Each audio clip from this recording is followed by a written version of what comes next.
Social మీడియాలో ఎక్కడ చూసినా ఇప్పుడు మీ సినిమా ట్రెండ్ అవుతుంది, డాకు మహారాజ్. లాస్ట్ 2 సినిమాలు సితారాలో నుంచి వచ్చిన లాస్ట్ సినిమా లక్కీ భాస్కర్ కానీ లేకపోతే డాకు మహారాజ్ కానీ, రెండు కూడా మీరు బాగా నమ్మి చేశారు, మంచి క్వాలిటీ ఫిలిమ్స్ రెండు కూడాని. బట్ థియేటర్లో అండర్ పర్ఫామ్ చేసి నెట్ఫ్లిక్స్లో తెగ మాట్లాడేసుకుంటున్నారు, ట్రెండింగ్లోకి వెళ్ళిపోతుంది. ఇది ఏంటంటే ఒక యాంటీ క్లైమాక్స్ లాగా అనిపిస్తుంది ఒక ప్రొడ్యూసర్గా. అంటే కొంచెం థియేటర్లో ఎక్స్పెక్ట్ చేసినంత రెవెన్యూ రాకపోవడం కొంచెం డిసప్పాయింటింగే. కానీ లక్కీ భాస్కర్కి వీ న్యూ కొత్త జానర్ తీసుకున్నాము, లిమిటెడ్ ఆడియన్స్ ఉంటుంది, ఇది అదని we knew it. Multiplexes genre ఉంటుంది అనుకున్నాము, కానీ మల్టీప్లెక్సెస్కి వచ్చేటప్పటికి ఏమైందంటే కొంచెం అమరాన్ కూడా అదే జానర్ సినిమా అయ్యేటప్పుడు డివైడ్ అయింది. సంక్రాంతికి ఏం జరిగిందో చూశారు కదా, బాలకృష్ణ గారు ఎక్కడెక్కడికి ఇరక్కొట్టేయాలో ఆ ఏరియాస్ అని ఇరక్కొట్టేసింది.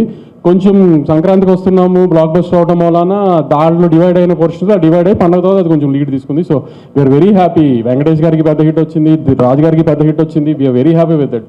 నా సక్సెస్తో కూడా ఐఎమ్ వెరీ హ్యాపీ. కానీ అనుకున్నంత రీచ్కి వెళ్ళలేదు, కొంచెం రీచ్ వచ్చి వెరీ గుడ్.